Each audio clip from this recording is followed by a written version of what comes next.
বাজারে আসতে শুরু করেছে পাকা আম, কিন্তু সেই আম কি সত্যিই নিরাপদ, নাকি মিষ্টি স্বাদের আড়ালে কামড় দিচ্ছেন রাসায়নিক বিষে? কৃত্রিম উপায়ে আম পাকানো নিয়ে উদ্বেগ এখন তুঙ্গে। পুষ্টিবিদদের মতে বাজারে কৃত্রিমভাবে পাকানো আমের ভিড়ে আসল আম চেনা বেশ কঠিন। তবে কেমিক্যাল বা কার্বাইডের মতো ক্ষতিকর উপাদান দিয়ে পাকানো আম চেনার সবচেয়ে সহজ উপায় হলো রং ও গন্ধ।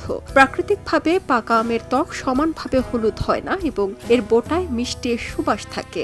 আমের গায়ে বিভিন্ন দাগ থাকে। অন্যদিকে কেমিক্যালে পাকানো আম দেখতে নিখুঁত ও অতিরিক্ত উজ্জ্বল হলেও এর ভেতরে স্বাদ বা সুগন্ধ থাকে না।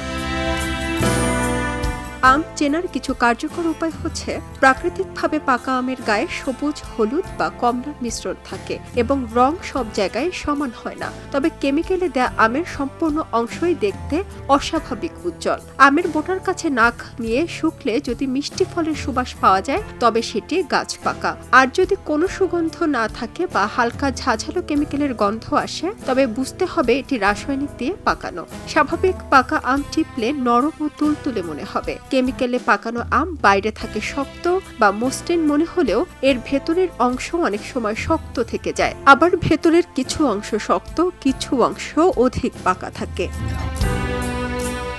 গাছ পাকা বা মিষ্টি আমের ওপর মাছি বা অন্যান্য পোকা বসবে, কিন্তু কার্বাইড বা বিষাক্ত কেমিক্যাল দিয়ে পাকানো আমের ওপর মাছি বসে না। আমগুলো পরিষ্কার পানিতে ডুবিয়ে দেখতে পারেন। স্বাভাবিক ও মিষ্টি পাকা আমগুলো পানিতে ডুবে যায়, কিন্তু রাসায়নিক দিয়ে পাকানো আম হলে তা পানিতে ভাসে। আম কেনার সময় এই বিষয়গুলো খেয়াল রাখলে সহজেই বিষাক্ত কেমিক্যাল যুক্ত আম থেকে নিজেকে ও পরিবারকে সুরক্ষিত রাখতে পারবেন।